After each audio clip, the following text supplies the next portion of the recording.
Okay, अभी हम लोग आगे का देखते हैं, बिजनेस कॉम्बिनेशन। हम लोग ने 3 सेगमेंट्स में इसको सेग्रीगेट किया था। सबसे पहले क्या था, 0 to 20%। 0 to 20 के अंदर 3 आते, कौन सा, held for trading, available for sale security and held till maturity. उसके बाद 20 to 50। अगेन ये ज़रूरी है क्या 20 to 50 होना है या 0 to 20 नहीं, हम लोग किसके हिसाब से देखते हैं, इन्फ्लुएंस है कि नहीं। 20 to 50 में क्या होता है, इन्वेस्टमेंट्स इन एसोसिएट्स। उसके बाद हम लोग ने क्या देखा था कि भाई इन्वेस्टमेंट्स इन एसोसिएट्स करने के बाद भी इंटर कंपनी ट्रांजैक्शंस होते हैं, रिलेटेड पार्टी ट्रांजैक्शंस, तो उसमें अपस्ट्रीम एंड डाउनस्ट्रीम देखा था। उसके बाद हम लोग ने देखा था कि उसमें मैन्युपुलेशंस हो सकते हैं। सिमिलरली अभी आज जो हम लोग देखने वाले, that is going to be business combination. Business combination मतलब क्या हो गया, वो मैं कंट्रोल कर रहा हूँ, यानी कि वो मेरा सब्सिडरी हुआ। अभी ऐसा हो सकता है कि मैं कोई कंपनी में 60% होल्डर हूँ एंड मैं उसको कंट्रोल कर रहा हूँ, तो कभी भी मेरे बुक्स में वो कैसे रिकॉर्ड होगा कि मैं उसका पूरा 100% ले रहा हूँ। क्योंकि देखो, भले ही मैं 60% ही स्टेक है उसमें, बट मैं एसेट्स तो पूरा 100% कंट्रोल कर सकता हूँ ना। तो कैसे करते हैं हम लोग, फुल 100% के हिसाब से एसेट लेते, 100% के हिसाब से करते लाइबिलिटीज़, एंड जितना पोर्शन मेरा नहीं है वो हो जाता है मेरा नॉन कंट्रोलिंग इंटरेस्ट, जो इक्विटी के अंडर आता है, वो मेरा पार्ट नहीं है। एंड जितना मेरा कैश जाएगा वो मेरे करंट एसेट्स में से, जो भी कैश एंड कैश इक्विवेलेंस है उसमें से जाएगा। गुडविल कब रिकॉर्ड होता है, जब मार्केट के ऊपर जाता है, बुक वैल्यू के ऊपर कभी नहीं। बुक वैल्यू है सपोज 100 CR, मार्केट वैल्यू है 300 CR, मैं दे रहा हूँ 350 CR, तो मार्केट से कितना एक एडिशनल दे रहा हूँ, 50, उसको हम लोग बोलते हैं गुडविल। कभी कभी ऐसा बहुत स्ट्रेसफुल सिचुएशन में कभी कभी बार्गेन भी मिलता है। फायर सेल में 350 मार्केट प्राइस है, अपन ने 320 में उठा लिया, तो उसको हम लोग क्या बोलेंगे, बार्गेन परचेस, नेगेटिव गुडविल। वो भी एक लाइन दिया हुआ है, वो हम लोग आगे देखेंगे। ऐसे समझ में आ रहा है? तो अभी पेज नंबर 13 पे आना है आपको। पेज नंबर 13 में वो एग्जाम्पल दिया है, देखो मैं अज्यूम कर रहा हूँ तुम लोग ने रीड कर लिया है। कंपनी P है और कंपनी S है। P ने S का कितना % उठाया है, 80, तो बेसिकली कंट्रोल ही करेगा। तो हम लोग 80 प्रोपोर्शनेटली करते हैं क्या हमारे बुक्स में, नहीं, हम लोग कैसे करेंगे, पूरा का पूरा हमारे में आ गया। तो कैसे करना है, सपोज ये अपना P का बैलेंस शीट है ना, P के बैलेंस शीट में कैसे, ये साइड अपना एसेट्स पकड़ो, ये अपना लायबिलिटी इक्विटी पकड़ो। एसेट्स कितना आएगा करंट एसेट्स में, ऑलरेडी कितना था, 48,000 था बराबर। उसमें S का कितना आएगा, 16 के, बट कितना कैश गया मेरा, 8,000। तो बेसिकली 80% मैं ले रहा हूँ 8,000 में, तो 100% कितने का, 10,000। तो बचा हुआ 2,000 क्या है, माइनॉरिटी इंटरेस्ट या नॉन कंट्रोलिंग, समझा। तो यहाँ पे इक्विटी में एक पक्का आएगा ही आएगा, नॉन कंट्रोलिंग या माइनॉरिटी कितना, ऐसे समझ रहे हैं आपको, बहुत सिंपल है, वैसे करके ही आपको करना है। अच्छा, तो यहाँ पे कितना आ जाएगा, 48,000 प्लस 16,000 माइनस कितना गया मेरा, 8,000। तो यहाँ पे ये जो भी अपना फर्स्ट चैप्टर है ना, उसमें अजम्पशन क्या है कि आपका एक्विजिशन सब कुछ कैश के थ्रू हो रहा है। ज़रूरी है क्या, अपन अपना शेयर्स भी दे सकते हैं, एडिशनल इशू करके भी दे सकते हैं हम लोग, बट यहाँ पे क्या अजम्पशन है कि कैश के थ्रू हो रहा है, ये पूरे चैप्टर में क्लियर है। तो कैश के थ्रू गया तो मेरा पैसा गया। उसके बाद नेक्स्ट क्या है, अदर एसेट्स। अदर एसेट्स में कितना आएगा, 32 प्लस बराबर। उसके बाद गुडविल कुछ आ रहा है क्या, नहीं, क्योंकि यहाँ पे कुछ उसके बारे में इंफॉर्मेशन नहीं दिया है। हम लोग मे भी अज्यूम कर रहे book value is equal to market value and उतने में ही अपन एक्वायर कर रहे हैं। समझ में आ रहा है? यहाँ पे बहुत सारे देखो अजम्पशंस है, वो लोग ऐसे देंगे नहीं आपको, ये आपको पता रहना चाहिए। अगर मैं बोल रहा हूँ पूरा 100% उठाया, तो मैंने कितना करंट एसेट्स कितना लिया है कंपनी एस का, 16 का 16 ही लिया है ना। रियल लाइफ में मैं 16 का 16 रिकॉर्ड करता हूँ क्या, नहीं, 16 तो उनका बुक वैल्यू है। कंपनी एस का बुक वैल्यू है 16,000, मैं कभी किस में एक्वायर करता हूँ, मार्केट प्राइस पे एक्वायर करता हूँ। बट यहाँ पे अजम्पशन क्या है कि उनका जो बुक वैल्यू है वही मार्केट वैल्यू है। रियल लाइफ में वो नहीं होने वाला है, उन लोग ने कॉम्प्लिकेट नहीं किया है, वो लोग ने बहुत ईजी करके दिया है आपको। रियल लाइफ में कभी चांस ही नहीं है कि यहाँ पे फॉर एग्जाम्पल एक तो पीपीएनडी कुछ दिया नहीं है, बट 8,000 जो दिख रहा है आपको अदर एसेट, जब आप रिकॉर्ड करोगे 8,000 पे नहीं होगा, वो मार्केट प्राइस पे होगा। यहाँ पे अजम्पशन क्या है, book value is equal to market value, and आप उठा भी किस में रहे हो, मार्केट वैल्यू पे ही उठा रहे हो। आप प्रीमियम नहीं भर रहे हो, तो यहाँ पे गुडविल का भी नाटक नहीं है, मार्केट प्राइस का भी अलग सा नाटक नहीं है। तो ये सिर्फ बेसिक कंसेप्ट दे रहा है कि कैसे रिकॉर्ड करते हैं हम, समझ में आया ना। तो 48 + 6 - 8 और ये हम लोग ने ऐड कर दिया। इक्विटीज़, देखो इक्विटी कभी भी एक्विजिशन पे डायरेक्ट चेंज नहीं होता, समझा। कभी भी ये बेवकूफ़ी मत करना कि कंपनी पी जब कंपनी एस को एक्वायर कर रहा है, कंपनी एस का ये कॉमन स्टॉक आ जाएगा। कंपनी एस का स्टॉक नहीं आता है अपने पास, कंपनी एस का एसेट और लाइबिलिटी आता है, तो ऑटोमेटिक इक्विटी टैलीड रहता है क्योंकि उसके अगेंस्ट हमारा कैश जा रहा है। समझ में आ रहा है ना। नहीं तो बहुत सारे लोग क्या करते हैं, इक्विटी ऐड कर देते हैं। अरे इक्विटी ऐड नहीं करना है, समझा, वो अपना टैलिंग फिगर होता है। तो अगर हमने एसेट जोड़ लिया कंपनी एस का और लाइबिलिटी जोड़ लिया, ऑटोमेटिक इक्विटी टैली होगा क्योंकि उसके लिए हम पैसे दे रहे हैं ना। तो इक्विटी कभी ऐड नहीं करना है, वो अपना टैलिंग फिगर रहता है। तो यहाँ पे अपने को करंट लाइबिलिटीज ऐड करना पड़ेगा, वो कितना हो जाएगा 40+ और अपना इक्विटी कितना है 28 + 12 और ये अपना जो पार्ट नहीं है। ठीक है, अभी पीछे जाओ एक बार नेक्स्ट पेज पे, ठीक है ना। समझा कैसे करना है करके, ये टैलीड रहेगा अपना एक्विजिशन मेथड के थ्रू। देखो आपको ये लेवल 1 में भी मैंने सिखाया है कि कभी भी आपका टी बैलेंस शीट इंपॉर्टेंट है। रियल लाइफ में टी बैलेंस शीट होता नहीं है, एक के नीचे एक आता है। How does it matter. अगर आपको ये समझ में आ रहा है तो पूरा आपका FSA ईजी है, समझ में आ रहा है। तो ये प्लीज़ देखना, अभी जो लेवल 2 डायरेक्ट आए हैं, अगर उनका अकाउंटिंग स्ट्रॉन्ग नहीं है तो वो मुझे बताओ, लेक्चर के बाद मैं बताता हूँ कौन सा वीडियोस देखना है मेरा, बेसिक्स ऑफ अकाउंटिंग वो सब देखना पड़ेगा, ठीक है, अगर ऐसा कुछ रहेगा तो। बट एनीवे इतना क्लियर है सबको, किसी को कुछ डाउट है। अभी यही अगर मैं एक्विजिशन मेथड नहीं करता और इक्विटी मेथड करता, इक्विटी मेथड मतलब क्या, एसोसिएट्स, समझा। अभी आप बोलोगे भाई 80% है तो कैसे, वो तो मुझे भी मालूम है, बट ऐसे कोई सिनेरियो अज्यूम करो जहाँ पे मैं 55% होल्डर हूँ, तो अपने को एक्चुअली क्या लगेगा, मैं कंट्रोल कर रहा हूँ। बट जरूरी है क्या 55% से हमेशा मैं कंट्रोल करूंगा, नहीं। अगर वो लोग ने कैप डाल दिया है वोटिंग राइट्स पे कि 40% के हिसाब से वोटिंग राइट मिलेगा, तो इवन तो आपके पास 55% होल्डिंग है, आपका वोटिंग राइट तो 40% के हिसाब से होएगा, बाकी 60 प्रमोटर के पास है। तो आप कंट्रोल कर सकते हो क्या कंपनी, नहीं। तो इन दैट केस 50% से ज़्यादा होने के बावजूद आपको इक्विटी मेथड करना चाहिए। ऐसे समझ में आ रहा है। तो इक्विटी मेथड में क्या होता है, हम लोग सारे एसेट्स ऐड करते हैं क्या, नहीं, हम लोग सिर्फ एक सिंगल लाइन आइटम करेंगे। तो कैसे डिफरेंस आएगा, अपना कैश कम होएगा ना और उसके जगह पे इक्विटी मेथड इन्वेस्टिंग करके आ जाएगा, या इन्वेस्टमेंट्स इन एसोसिएट करके, और कुछ चेंजेस आएगा, वैसे करके करना है। हम लोग का ये माइनॉरिटी इंटरेस्ट वाला आएगा क्या, नहीं आएगा। समझ में आ रहा है सबको, क्लियर है ये चीज़। क्योंकि मैं क्या कर रहा हूँ, मेरा इन्वेस्टमेंट कितना है उसके हिसाब से सिंगल लाइन आइटम पे कर रहा हूँ, एसेट माइनस लाइबिलिटी खत्म। तो सिंगल लाइन आइटम पे कितना आएगा, मैंने 8000 का इन्वेस्टमेंट किया है ना, तो देखो इक्विटी मेथड में कैसे आएगा, इन्वेस्टमेंट इन एसोसिएट, वहाँ पे इन्वेस्टमेंट इन एस करके लिखा हुआ है 8000, और उसके बदले में अपना क्या जा रहा है, कैश कम हो रहा है। तो अपना कैश देखो कितना था, पहले 48,000 था, 48,000 में से 8000 कम किया और 40 दिया है उन्होंने। क्लियर है, ये सबको समझ में आया। देखो एक बार समझा ना तो ये बहुत ही इजी चैप्टर है, पक्का धीर, क्लियर है ना, डन। उसके बाद नेक्स्ट, अभी अगर बैलेंस शीट समझ गया, इनकम स्टेटमेंट और ज़्यादा इजी है। इनकम स्टेटमेंट में क्या करते हैं हम लोग, पूरा सेल्स कॉस्टिंग सब कुछ हम लोग 100% के हिसाब से निकालते हैं। नेट इनकम पूरा आ जाता है, कितना पोर्शन मेरा नेट इनकम का नहीं है, 20%। तो नेट इनकम कितना है कंपनी एस का 4000, 4000 का कितना पोर्शन मेरा नहीं है, 4000 का 20% 800 रुपया, तो 800 रुपया लास्ट में लेस हो जाएगा एक्विजिशन मेथड में, समझा। देखो तो एक्विजिशन मेथड में किया क्या है, कंपनी पी का 60,000 है सेल्स एंड कंपनी एस का 20, दोनों को ऐड किया, देखो 80,000 बराबर। वैसे ही सबको ऐड करना है, जितना पोर्शन मेरा नहीं है वो लेस करना है। कितना पोर्शन मेरा नहीं है भाई, 20%, 4000 का 20% 800 रुपया मेरा नहीं है, लेस किया, खत्म, आ गया आंसर 23,200।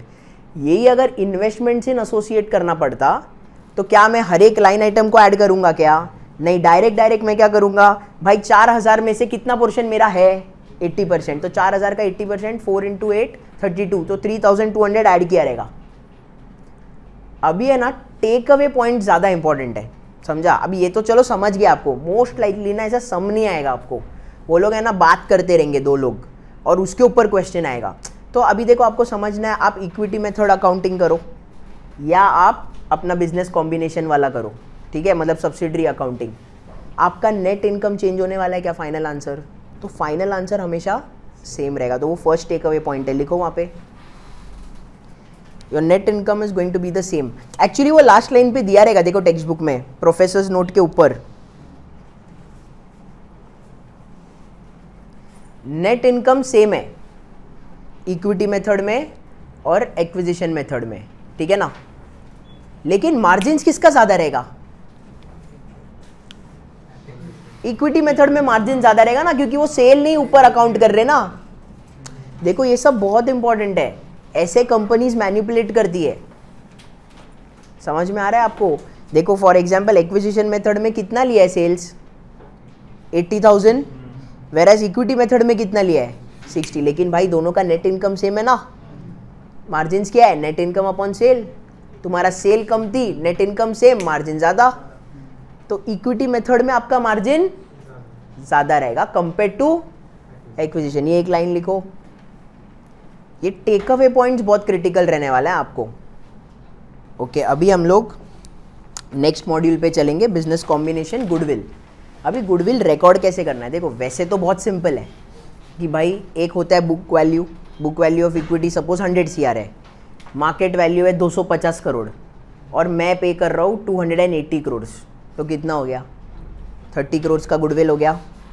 बट यहाँ पे ज़रूरी नहीं है ना मैं 100% एक्वायर कर रहा है कंपनी, है कि नहीं? बिजनेस कॉम्बिनेशन में वो मेरा सब्सिडरी कब होगा? जब मैं 60% एक्वायर करूँ तो भी हो सकता है, मैं 100% करता हूँ तो भी हो सकता है। तो गुडविल का अमाउंट कैसे लेना है? अभी अगर मैं सिर्फ 80% एक्वायर कर रहा हूँ कंपनी, तो गुडविल भी 80% के हिसाब से आना चाहिए, समझा?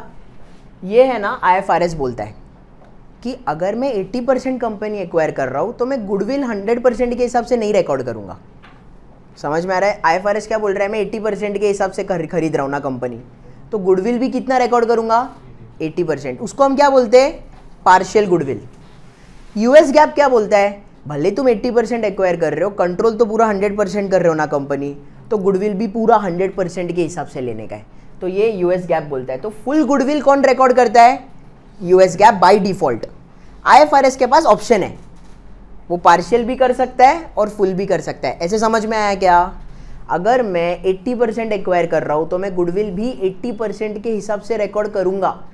IFRS का टेक है। US गैप का क्या है?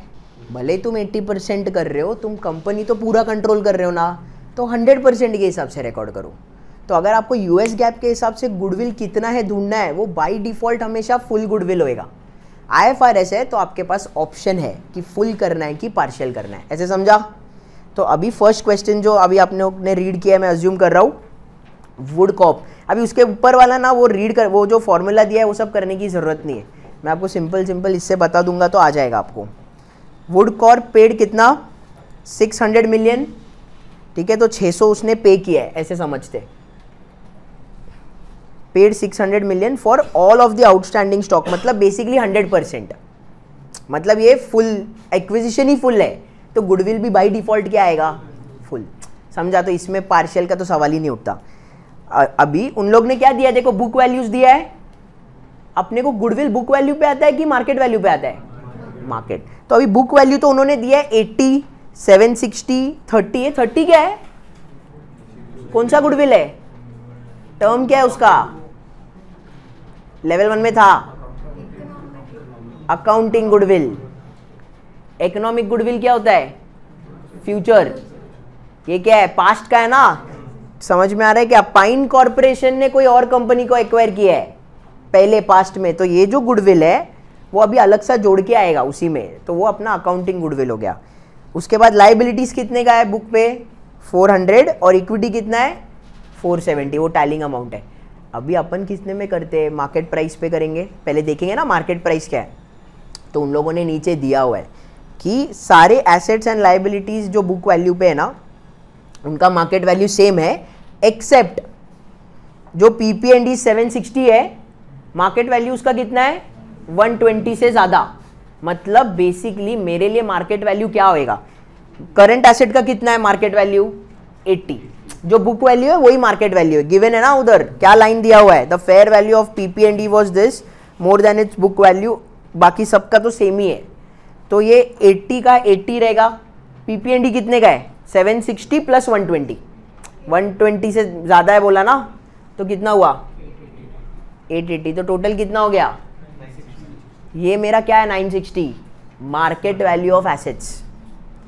अभी लाइबिलिटी का बुक वैल्यू कितना है 400 और उसका मार्केट वैल्यू भी कितना है 400, तो बेसिकली मेरा market value of net assets कितना हुआ, ये मेरा मार्केट वैल्यू है, बट मैं कितना भर रहा हूँ, तो मेरा गुडविल कितना आएगा, ये हार्ड है क्या, बस इतना ही है, 600 मेरा दे रहा हूँ, मैं इतना पैसा दे रहा हूँ, ये क्या है इतना उसका मार्केट वैल्यू है, तो इससे कितना एडिशनल दे रहा हूँ 40, ये बुक वैल्यू नहीं है अभी बोल रहा हूँ, ये मार्केट वैल्यू है, बुक वैल्यू उसमें दिया हुआ है, समझा, यहाँ पे अपन मार्केट वैल्यू कर रहे हैं जो उन लोगों ने दिया है, क्लियर है ये। अभी नेक्स्ट क्वेश्चन अगर आप देखोगे, चलो अपना फुल गुडविल कितना हुआ 40, अभी पार्शियल गुडविल पे आते हैं कि कैसे करना है करके, क्वेश्चन पे आओ। अभी है ना, अज्यूम करो कि ये वाला सम अपन ने नहीं किया है, अज्यूम करो ये वाला सम अपन ने नहीं किया है और क्वेश्चन ऐसे देते हैं वो लोग, क्वेश्चन कैसा है, वो लोग ने दिया है continuing the previous example, but assume करो वुड ने कितना पे किया, वुड कॉर्प ने 450 पे किया बराबर मिलियन फॉर 75% ऑफ पाइन, मतलब इस 450 दिया फॉर 75%, सही बात है।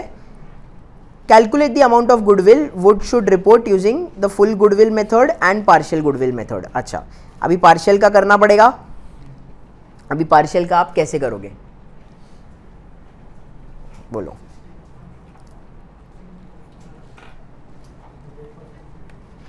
कितना परसेंट एक्वायर किया है 75, अभी यहाँ पे देखो 450 75% के लिए बराबर, अभी अपन का जब हम लोग ने ये किया सॉल्व प्रीवियस एग्जाम्पल में, अपन ने मार्केट वैल्यू लिया ना पूरा, ये 80 जो बुक वैल्यू था वो सेम है क्योंकि मार्केट वैल्यू और बुक वैल्यू सेम था, इसका कितना लिया हम लोग ने 760 प्लस 120 880, तो 960 आया, माइनस हम लोग ने 400 किया, ये क्या है 560 मार्केट वैल्यू है एज ऑफ 100%, बट मेरे को कितना चाहिए 75, तो 560 का 75% कितना हुआ 420, मैं कितना दे रहा हूँ 450, कितना है उसका एक्चुअली 420, क्या किया मैंने 560 का 70 कितना परसेंट है 75%, तो 420 आया, मैं कितना भर रहा हूँ, तो कितना हुआ 30, समझ में आया क्या, ये क्या हुआ पार्शियल गुडविल। अभी अगर एग्जाम में वो प्रीवियस वो दिया नहीं रहता 600 ये सब, तो हम लोग इससे ढूंढ सकते थे, क्या ढूंढ सकते हम लोग फुल गुडविल, कैसे करना है, ये 75% के लिए ना, 100% के लिए कितना होएगा 450 डिवाइड बाई 75%, तो अपने को 100% का मिल गया ना, 450 डिवाइड बाई 75%, ये सबको समझ में आ रहा है ना, देखो ऐसे करते हैं हम, 450 75% के लिए है, तो 100% के लिए कितना, तो 450 इंटू 100% डिवाइड बाई 75, वैसा समझा। तो एनीवे इससे आंसर कितना आ रहा है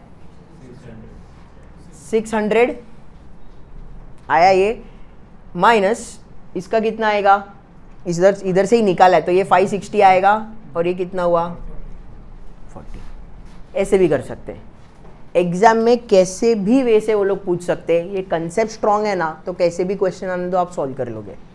फुल गुडविल कितना हुआ 40, पार्शियल गुडविल कितना है 30।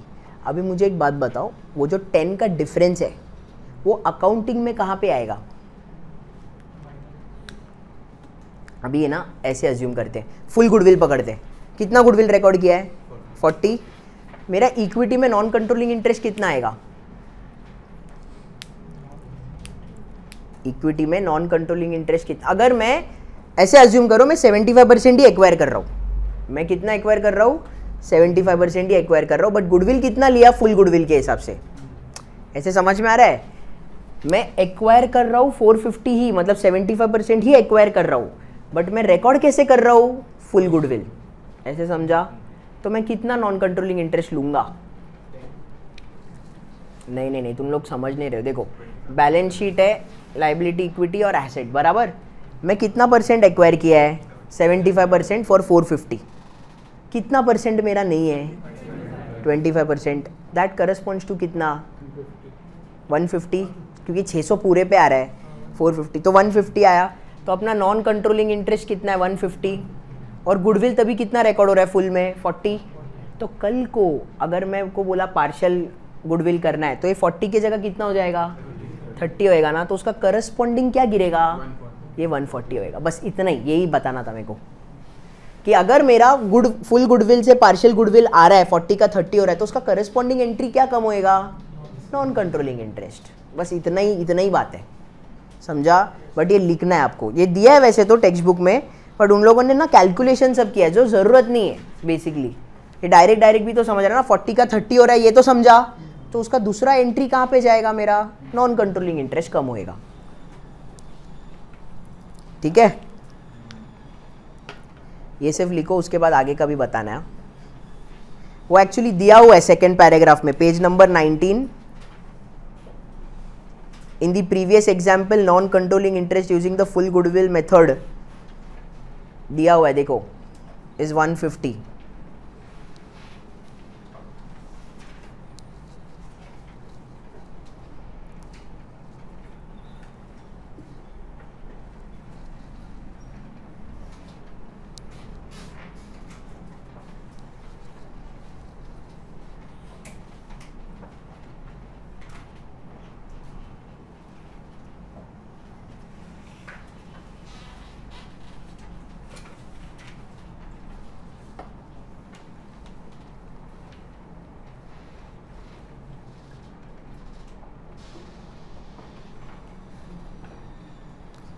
ठीक है, अभी वो थियरी रीड करने जाओगे तो थोड़ा कंफ्यूजिंग है, वो लोग ने जैसा सॉल्व किया है वो करने का ज़रूरत नहीं है। जो थियरी में जैसा मैंने बोला बस उतना ही समझना है आपको, उससे हो जाएगा।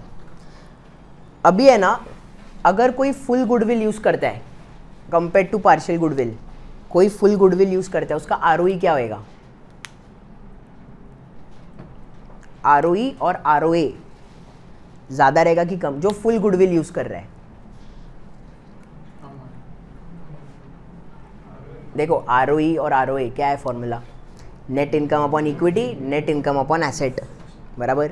नेट इनकम में चेंजेस आने वाला है नहीं ना, फुल गुडविल यूज़ करो या पार्शियल गुडविल, नेट इनकम में तो फ़र्क नहीं आएगा बराबर। इक्विटी और एसेट, एसेट किसका ज़्यादा रहेगा? जो फुल गुडविल यूज़ कर रहा है, तो उसका एसेट ज़्यादा, डिनोमिनेटर ज़्यादा, लेकिन नेट इनकम सेम, तो क्या हो जाएगा? गिरेगा। तो जो फुल गुडविल यूज़ करता है उसका आरओई और आरओए क्या होएगा? कम रहेगा कंपेयर टू पार्शियल गुडविल। पक्का, ये टेक अवे पॉइंट भी बहुत इंपॉर्टेंट है। बस कभी भी एग्जाम में आया ना, जो एग्जाम्पल्स हम लोग यहाँ पे डिस्कस कर रहे हैं बस उतना ही आपको याद रखना है, दैट्स इट।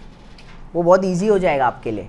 फुल गुडविल में गुडविल ज़्यादा होता है, गुडविल ज़्यादा मतलब एसेट ज़्यादा, एसेट ज़्यादा मतलब डिनोमिनेटर ज़्यादा, डिनोमिनेटर ज़्यादा मतलब रेशियो कम, दैट्स इट। क्योंकि नेट इनकम में कुछ फ़र्क नहीं आने वाला।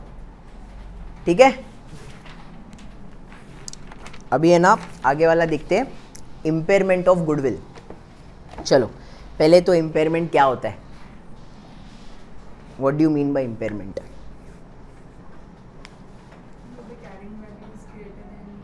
ये तो लिखा हुआ है ना, वैसे नहीं, मीनिंग बताओ सिर्फ, क्या होता है?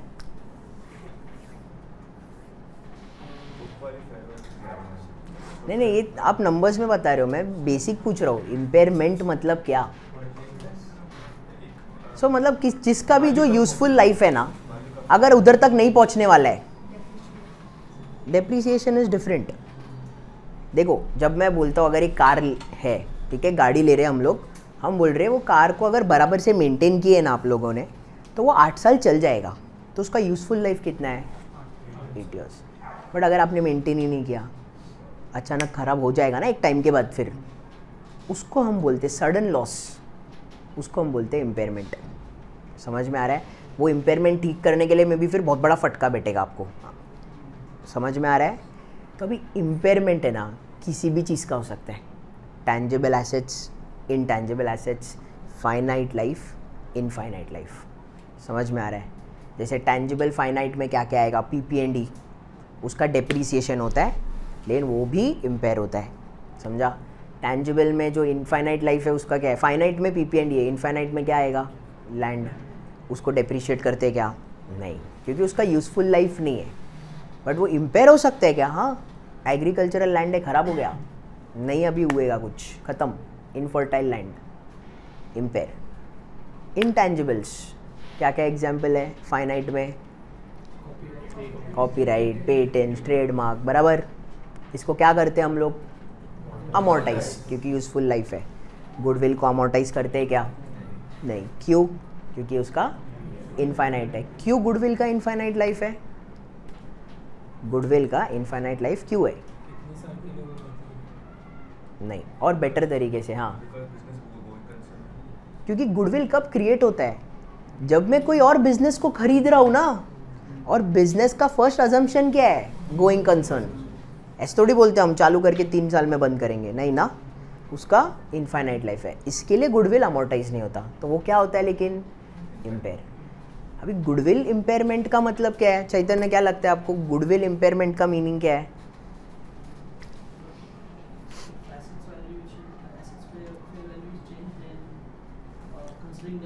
सो बेसिक आइडिया ये है कि मुझे एक बिज़नेस अच्छा लगा, ठीक है, मेरे ऑडिटर ने बोला कि इसका मार्केट वैल्यू है ना, सब एसेट वैसेट सब उसने ऑडिट किया, बोला 50 करोड़ है मार्केट वैल्यू। मुझे वो इतना अच्छा लगा, मुझे लगा कि अगर मैं एक्वायर करेगा ना, तो मैं भले ही 10 करोड़ आज प्रीमियम दे दूँ, 50 का 60 दूँ, बट मेरे अंडर आएगा ना, भले मैंने 10 करोड़ दिया है, मैं कम से कम 30-40 करोड़ का फ़ायदा उठाऊंगा उस पर, ऐसे मुझे लगा करके मैंने क्या किया, 10 करोड़ एक्स्ट्रा दिया, तो वो क्या हो गया, गुडविल। अभी जब एक्चुअली मैंने कंपनी एक्वायर किया, मुझे समझा लेबरर स्ट्राइक पे चले जा रहे हैं, जो एसेट का एक्चुअल एफिशिएंसी है वो आ ही नहीं रहा, जो कस्टमर थे, जो मेरे डिस्ट्रीब्यूटर्स थे, वो फर्जी निकले, तो बर्बाद ना। तो 10 करोड़ मैंने प्रीमियम दिया, वो गया, उसको बोलते हैं इम्पेयरमेंट। अभी रियल लाइफ में ज़रूरी है कि अभी मैं आपको एक्सट्रीम एग्जांपल्स देता हूँ ताकि आपको समझे कि हाँ भाई ये इम्पेयरमेंट है, बट रियल लाइफ में ज़रूरी नहीं है इतना बर्बाद हो जाएगा, समझा, बट थोड़ा प्रॉब्लम आ सकता है। जैसा आपने थोड़ा एक्स्ट्रा दे दिया, आपको 50 के जगह शायद 55 देना था, आपने 65 दे दिया, तो वो भी एक्स्ट्रा हो गया ना, तो उतने का इम्पेयरमेंट करना पड़ेगा, समझा, ये उसका मीनिंग है। अभी ये हम लोग अकाउंटिंग में कैसे देखते हैं, if carrying value is greater then fair value. Carrying value मतलब क्या, ये सिंपल, इसमें पीपीएनडी के हिसाब से सोचो, ये लेवल 1 में भी था। मेरे बुक्स में मैं रिकॉर्ड कर रहा हूँ 10 लाख, मेरे बुक्स में मैंने कितना रिकॉर्ड किया, पीपीएनडी 10 लाख। अभी मैं अगर मार्केट में बेच रहा हूँ उसको 9 लाख ही मिलने वाला है, तो इम्पेयरमेंट है, नॉट नेसेसरीली।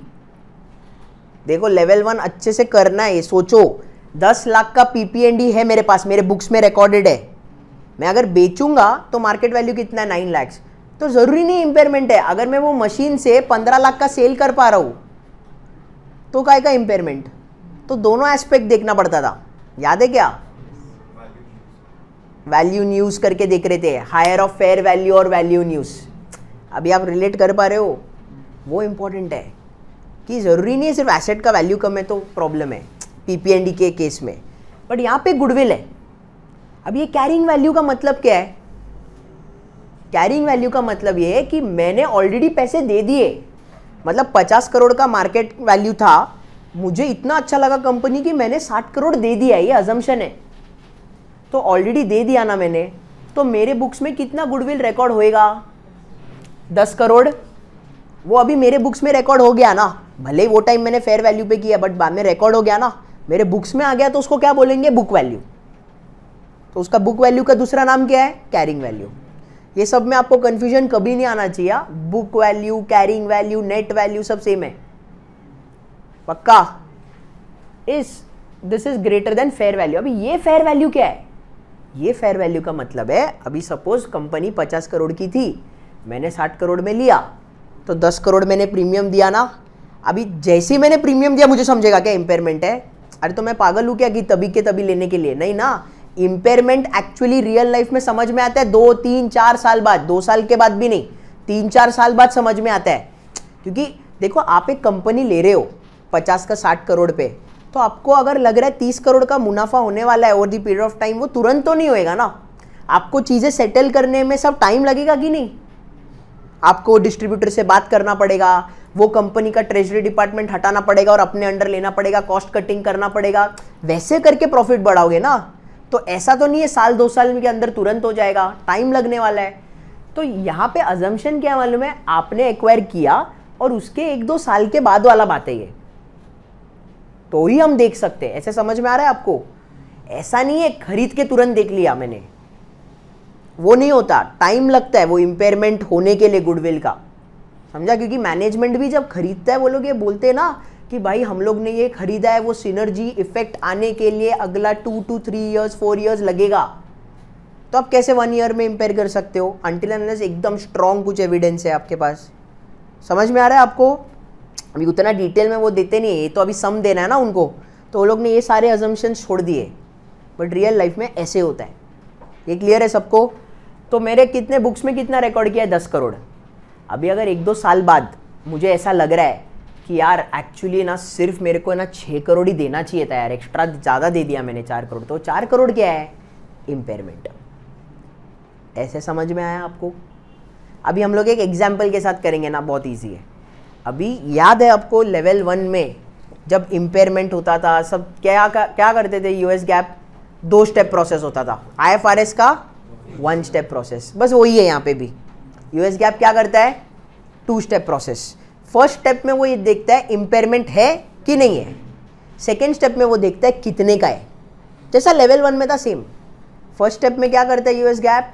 डिटेक्ट करता है कि भाई इम्पेयरमेंट है क्या, अगर है तो कितने का है, वो सेकेंड स्टेप। IFRS क्या करता है? जो डिटेक्ट कर रहा है ना उतना ही impairment.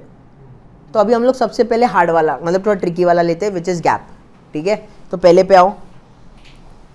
Parent company acquired sub company for 10 lakhs, बराबर। तो यूएस गैप में सबसे फर्स्ट क्या अपने देखो, सब डेटा पॉइंट्स क्या है पहले वो तो समझ के लेना है आपको। देखो एक बार, last year parent company acquired sub company for कितना? 10 लाख। जैसा अभी this is equivalent to what? अपने एग्जांपल में मैंने 60 करोड़ दिया ना, वैसे यहाँ पे क्या है एग्जांपल? 10 लाख दिया, समझा? जो मैंने आपको 60 करोड़ बोला, यहाँ पे कितना है? 10 lakhs। अभी सिर्फ डेटा लिखते ताकि हम लोग को समझे कि वो लाइन आइटम्स जो वो लोग दे रहे हैं उसका मतलब क्या है, समझा? फिर on the date of acquisition, मतलब जब मैं खरीद रहा हूँ, the fair value of subs net asset, मतलब क्या है? ये कंपनी का मार्केट वैल्यू। जो मैं अपने केस में 50 करोड़ था ना, वो ये केस में कितना है? 8 लाख। तो भाई मेरा गुडविल कितना आया? 2 lakhs। ऐसे समझ में आ रहा है? देखो वो छोटा छोटा चीज है। Acquired sub company for 10 lakhs, पूरा कंपनी कितने में खरीदा है? 10 लाख। उसमें से वो कंपनी का जो नेट एसेट है, फेयर वैल्यू नेट एसेट, मतलब asset minus liability market value का, इस कितना? 8 लाख। तो चाहिए तो ये लिख लो, जो अपने एग्जाम्पल में 60 करोड़ था वो ये एग्जाम्पल में 10 लाख है, जो अपने एग्जाम्पल में 50 करोड़ था वो ये एग्जाम्पल में 8 लाख है। ये क्लियर है सबको? बोलो। Same, fair value market value same है, book value carrying value same है, original cost historical cost same है। चाहिए तो ये लिख लो, market value fair value same चीज होता है, net value book value carrying value same होता है, वो अपना बैलेंस शीट का वैल्यू है। हिस्टोरिकल कॉस्ट ओरिजिनल कॉस्ट ये वो कॉस्ट है जिसमें अपन ने खरीदा है कुछ, ठीक है ना।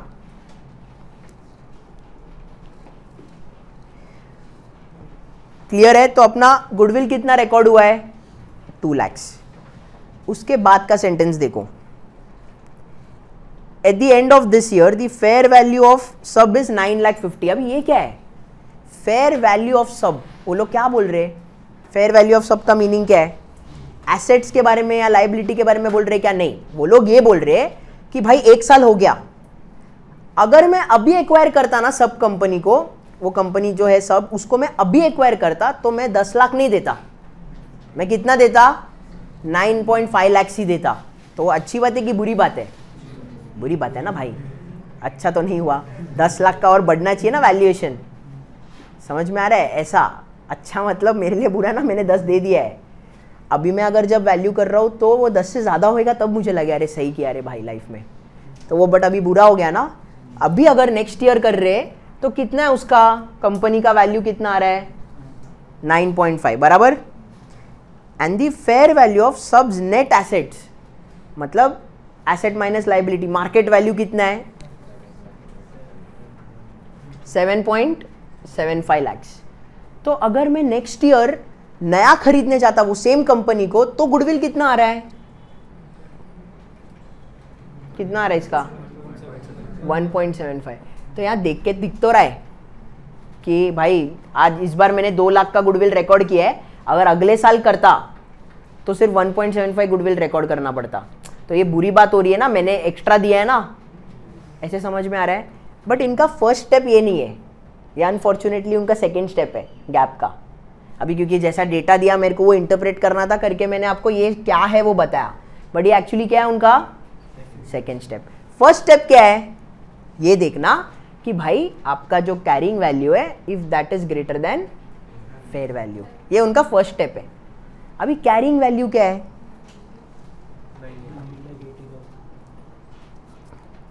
अभी कैरिंग वैल्यू कितना है 9,80,000।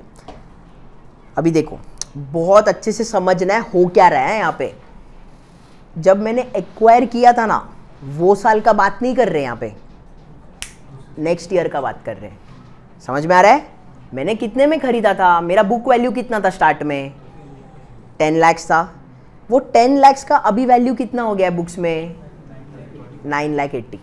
कैसे 9,80,000 हुआ भाई, मेरे बुक्स पे है ना वो, उसमें एसेट सब भरा पड़ा रहेगा ना, तो मैं क्या किया रहेगा डेप्रीसिएशन ये सब किया रहेगा ना, तो वो 10 लाख का वैल्यू कितना हो गया है 9.8। मैंने बुक्स में स्टार्टिंग में कितने में रिकॉर्ड किया था 10 लाख, वो अगले साल उस वो एसेट्स पे डेप्रीसिएशन लगा होगा सब होने के बाद कितना पे आ रहा है वो कैरिंग वैल्यू 9.8 lakhs। इसको अभी चेक किसके साथ करने का है, जो सेकेंड ईयर का फेयर वैल्यू है वो कंपनी का, फेयर वैल्यू कितना है वो कंपनी का, नेट एसेट्स का नहीं, 9.5 वो कंपनी का फेयर वैल्यू है 9.5।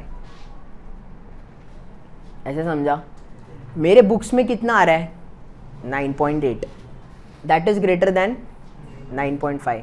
तो भाई इम्पेयरमेंट तो है ना, क्योंकि मेरा carrying value is greater then fair value, ये नहीं होना चाहिए ना, मतलब इम्पेयरमेंट तो है। कितने का है, ये दोनों का डिफरेंस कितना आया 25,000। IFRS में क्या करते हैं मालूम है क्या, ये स्टेप है ना यही यहाँ पे चिपकाते, carrying value is greater than, carrying value कितना है ग्रेटर देन फेयर वैल्यू कितना है 9.5, इम्पेयरमेंट है कितने का है, ये दोनों का डिफरेंस 30,000। ऐसे समझा आपको, यहाँ पे पहले डिटेक्ट करना है carrying value is greater then fair value, अगर है तो ऐसे करना है। ये है यूएस गैप का, ये आपको एक एक वर्ड पता रहना चाहिए कि क्या हो रहा है कैसे हो रहा है कौन सा नंबर। अभी क्योंकि यहाँ पे मैंने ना एकदम अच्छे से बताया आपको एक एक लाइन आइटम, वो टाइम पे सब आ जाएगा एक साथ, तो तभी आपको स्ट्राइक होना चाहिए कि किसको किससे लेस करना है। समझ में आ रहा है, यूएस गैप में ना गुडविल के डिफरेंस पे लगेगा इम्पेयरमेंट, समझा। IFRS पे क्या लगेगा, स्ट्रेट वो साल का कैरिंग वैल्यू कितना है वो कंपनी का, और फेयर वैल्यू क्या है वो कंपनी का, समझा। एसेट्स का नहीं, या नेट एसेट्स का नहीं, वो पूरे कंपनी का कैरिंग वैल्यू क्या है और वो कंपनी का फेयर वैल्यू क्या है, ये बहुत इंपॉर्टेंट है। तो प्लीज लिखो एकदम डिटेल में।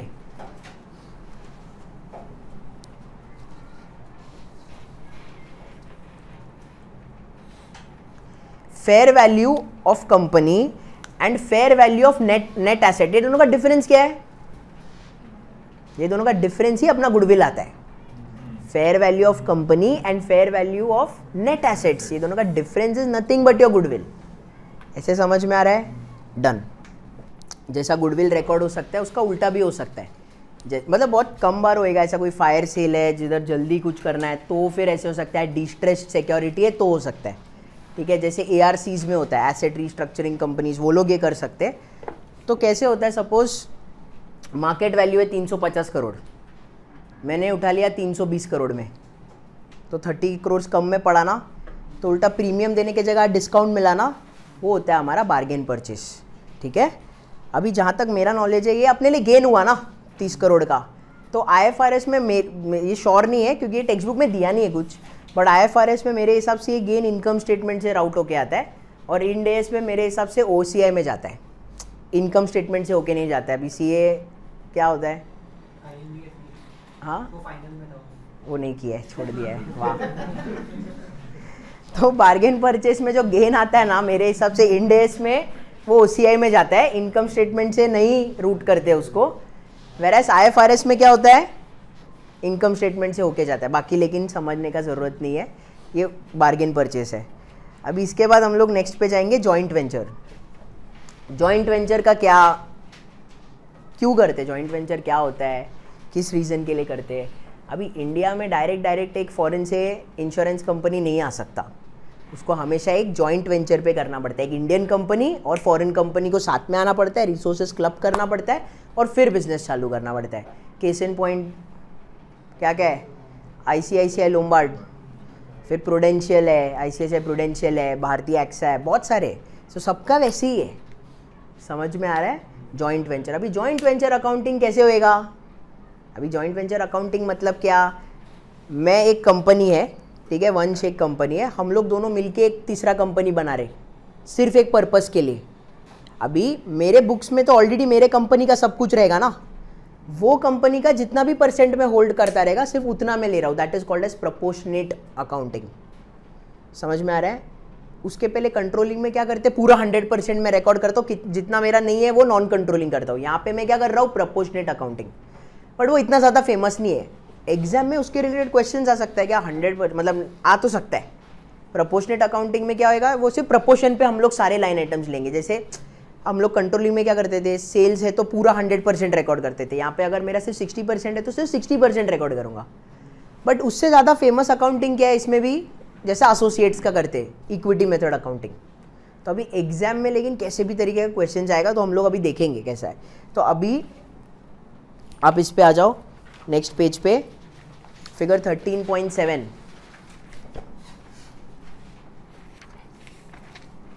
वही सेम एग्जाम्पल 80% का लेंगे जो हमने स्टार्ट में किया था आज। प्रोपोर्शनेट कंसोलिडेशन में क्या होएगा, कंपनी एस का सिर्फ 80% आएगा, बराबर है ना? कंपनी एस का 80% आएगा। हम लोग 80% एक्वायर किए थे ना फॉर 8000, तो सारे एसेट्स जो एस का है वो कितना आएगा, सिर्फ 80% आएगा। तो अगर सिर्फ 80% आएगा तो प्रोपोर्शनेट में नॉन कंट्रोलिंग इंटरेस्ट वाला पार्ट आएगा क्या? नहीं। तो देखो उसमें दिख रहा है आपको कहीं पे भी नॉन कंट्रोलिंग इंटरेस्ट नहीं। और अगर इन्वेस्टमेंट्स इन एसोसिएट करके करेंगे तो क्या होएगा, मेरा कैश का वो कम होएगा और उसके जगह पे इन्वेस्टमेंट्स इन एसोसिएट आएगा। वो तो सेम वैसे ही हो गया। ये समझ में आ रहा है? पक्का। इनकम स्टेटमेंट में कैसे आएगा, कंपनी पी और कंपनी एस था ना, कंपनी एस का जितना भी कितना % आएगा, 80%। समझ में आ रहा है? अपना कंट्रोलिंग में कैसा था, एक्विजिशन मेथड में कैसा था, पूरा 100 ले रहे थे, जितना मेरा नहीं था वो लेस कर रहे थे। यहाँ पे वो लेस का सवाल ही नहीं आता क्योंकि मैं 80% एक्वायर कर रहा हूँ, तो 80 करके आ जाएगा। क्लियर है? एंड इक्विटी मेथड में क्या आएगा, सिर्फ एक सिंगल लाइन आइटम आएगा। वो 4000 था ना नेट इनकम, वो 4000 का 80% 3200। अभी ना टेक अवे पॉइंट सबसे ज़्यादा इंपॉर्टेंट है, जो है ना आपको पेज नंबर 27 में दिया है, उस पर आ जाओ। ठीक है, अभी वो बंद कर दो, देखो मत, अभी यहाँ पे सुनो सब लोग। चलो, नेट इनकम तीनों मेथड में सेम रहेगा, है कि नहीं? आप अगर प्रोपोर्शनेट कंसोलिडेट करो, इन्वेस्टमेंट्स इन एसोसिएट या इक्विटी मेथड करो, या आप बिजनेस एक्विजिशन का हिसाब से करो, बिजनेस कॉम्बिनेशन, आपका नेट इनकम जो फाइनल है वो सेम रहने वाला है, बराबर। सेल्स किसका सबसे ज़्यादा रहेगा, एक्विजिशन मेथड का। सबसे कम किसका रहेगा, investments in associate, equity method. और ये जो प्रोपोर्शनेट है वो बीच में आएगा दोनों का। ऐसे समझ में आ रहा है?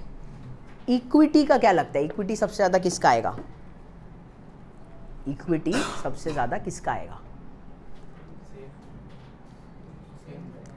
नहीं ना, बिजनेस एक्विजिशन में नॉन कंट्रोलिंग इंटरेस्ट रहेगा ना, तो सेम कैसे हुआ?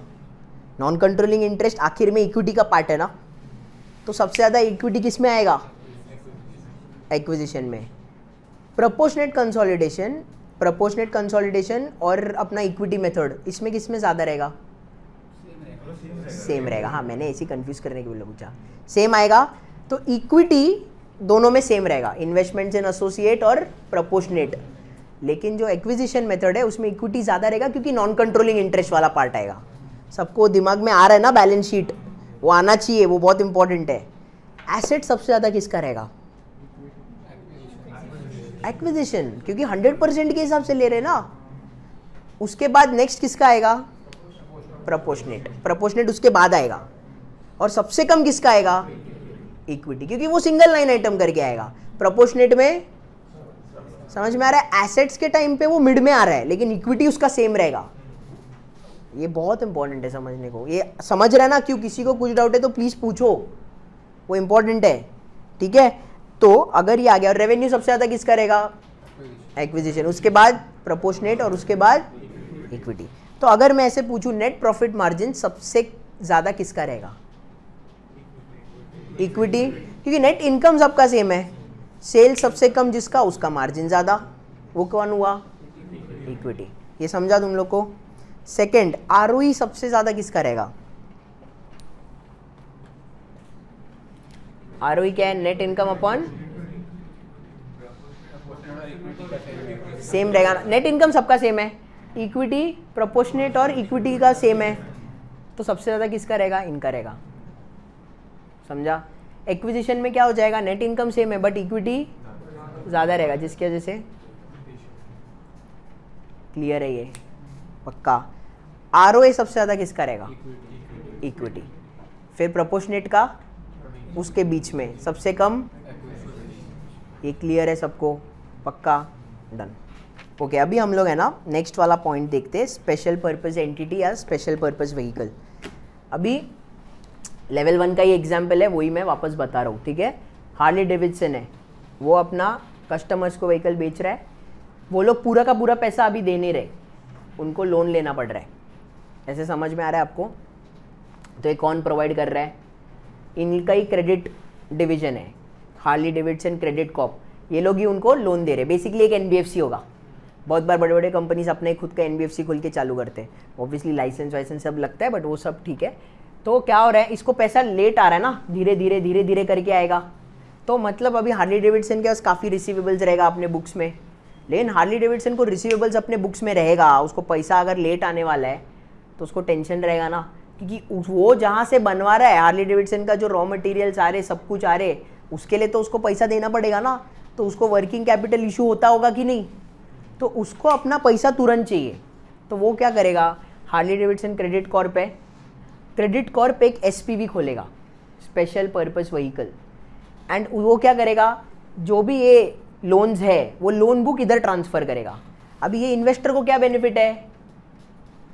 इन्वेस्टर को क्या बेनिफिट है? वो बैंक में जा रहा है, बैंक में उसको मिल रहा है 7%, 6.5, वो इरिटेट हो गया, वो बोल रहा है भाई मेरे को कुछ ज़्यादा रिटर्न्स चाहिए, 9%, 10% रिटर्न्स चाहिए। तो उधर से उसको मिलेगा ना, बट ऑब्वियसली बैंक रिस्क से, बैंक का जो रिस्क है उससे ज़्यादा ही होगा, बट फिर भी उनको चलेगा क्योंकि वो लोग 6.5 से इरिटेट हो चुके, तो वो लोग को 10.5 चाहिए, क्योंकि ये एनबीएफसी है, लोन भी 13% पे। तो अगर 1-2% स्प्रेड इन लोग ने खुद ने भी रखा, समझा, 1% वो एक्सेस स्प्रेड इधर भी रखा, फिर भी वो 10% इनको मिलेगा। तो ये लोग भी खुश, ये लोग भी खुश, सब लोग खुश, बराबर। तो कोई प्रॉब्लम है क्या? नहीं। ये क्या है? एक स्पेशल पर्पस व्हीकल है, समझा, जहाँ पे क्या हो रहा है, ये रिसीवेबल इधर ट्रांसफर हो रहा है और उसके बदले में ये लोग ने लोन उठाया, लोन उठा के ये इन्वेस्टर ने इनको पैसा दिया। एसपीवी से क्रेडिट कॉर्प के पास आया, क्रेडिट कॉर्प के पास हार्ले डेविडसन के पास आया, हार्ले डेविडसन के पास पैसा आ गया, वर्किंग कैपिटल प्रॉब्लम उसने सॉल्व किया। ये एकदम बेसिक स्ट्रक्चर है, बराबर। अभी वो लोग क्या बोल रहे हैं, देखो, घूम फिर के ये एसपीवी संभाल कौन रहा है? हार्ले डेविडसन ही संभाल रहा है ना, कुछ भी हो जाए, भले ये ऑन पेपर अलग एंटिटी है, सब बकवास करो तुम, बट एक्चुअली संभाल कौन रहा है? Harley Davidson. तो अकाउंटिंग क्या बोलता है पता है क्या?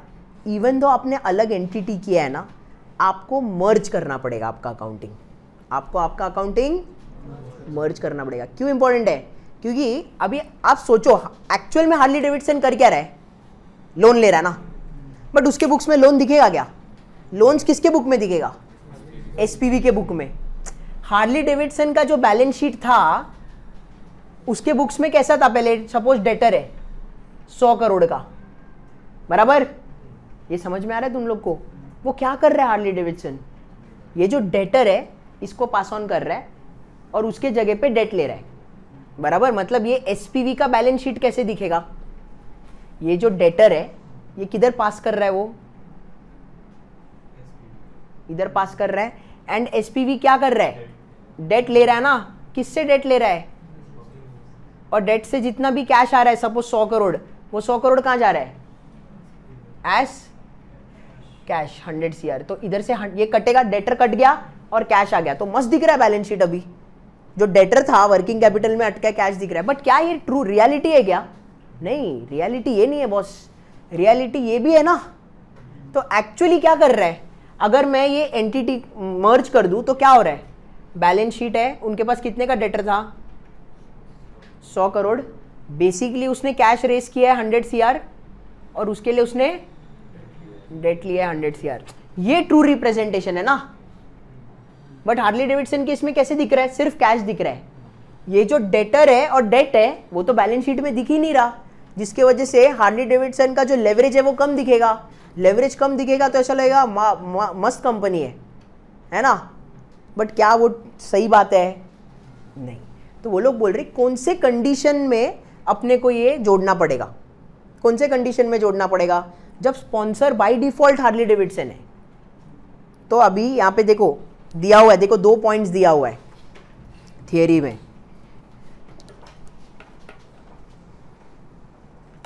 उसके ऊपर वाला लाइन भी देखो, in the past SP were often maintained off balance sheet thereby enhancing the sponsors financial statements and ratios। ये समझा मतलब, क्योंकि ये डेट हट गया ना इसके बुक्स में से ही, तो स्पॉन्सर के बुक में डेट आ ही नहीं रहा, कम लेवरेज दिख रहा है। वर्किंग कैपिटल का इशू वो भी नहीं दिख रहा है क्योंकि डेटर ही नहीं है बॉस।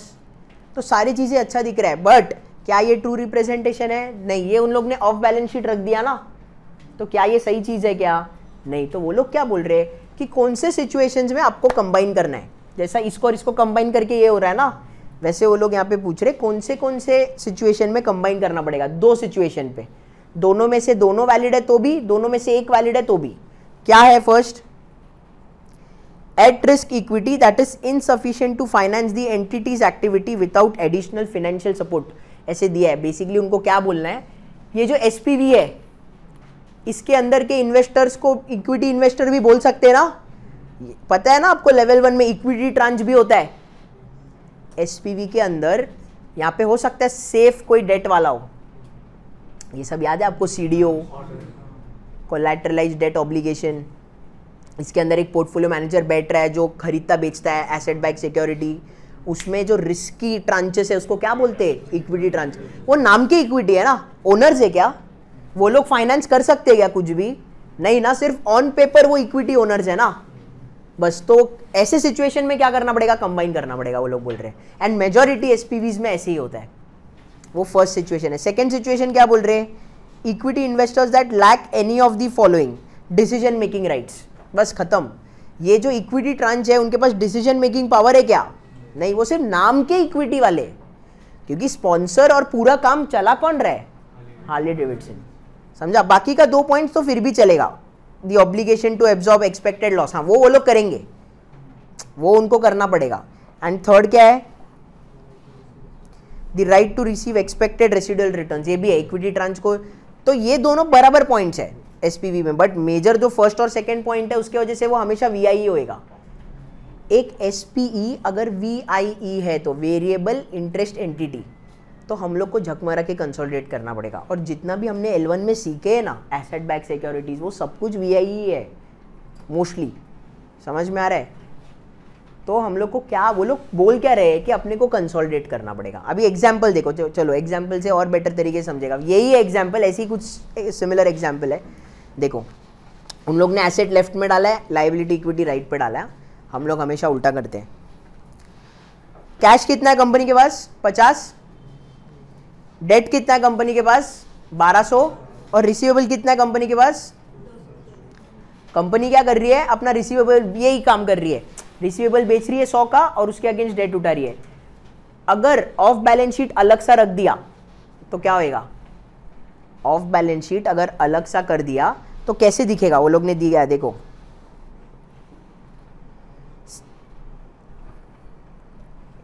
उनका अकाउंट जो उन लोग ने सेकंड वाला दिया है ना, देखो फर्स्ट ऑप्शन क्या है कि सीधा लोन ले रहे, उससे क्या हो जाएगा, डेट अपना 1200 का 1300 हो गया, कैश 50 का 150, तो ये बेसिकली ये वाला हुआ बराबर। लेकिन अगर वो ऑफ बैलेंस शीट दिखाते तो क्या हो जाएगा, देखो उनका डेट है ना 1200 का 1200 ही दिख रहा है, उनका अकाउंट रिसीवेबल 200 का कितना हो गया 100, और कैश क्या हो गया 150, तो वो ऐसे दिख के आता है कि भाई कैश कलेक्ट किया गया है, बट वो सही रिप्रेजेंटेशन है क्या, नहीं। तो वो लोग बोल रहे जो ऑफ बैलेंस शीट किया था ना वो भी चुपचाप ऐड कर, तो अगर वो ऐड करेंगे तो that is basically equivalent to what, कि तुम लोन ले रहे हो और आएगा। देखो यही सेम चीज यहां पे अपने पास डेटर कितना है 100 का था, हम लोग अगर 100 करोड़ का लोन ले रहे तो कैसे दिखेगा, कैश आएगा और डेट आएगा बराबर। अभी मैं बोल रहा हूं अगर इन लोग ने अलग अलग करके दिखाया, एसपीवी के थ्रू डाला तो कैसे दिखेगा, ये 100 का डेटर कट के कैश आएगा और ये डेटर इधर 100 CR आएगा और डेट 100 CR आएगा, ये दोनों को अगर तुम कंसोलिडेट करोगे तो यही तो आएगा ना। तो वो लोग यही बोल रहे कि कंसोलिडेट करके बताओ, क्योंकि वो आपको हमेशा ट्रू पिक्चर बताएगा।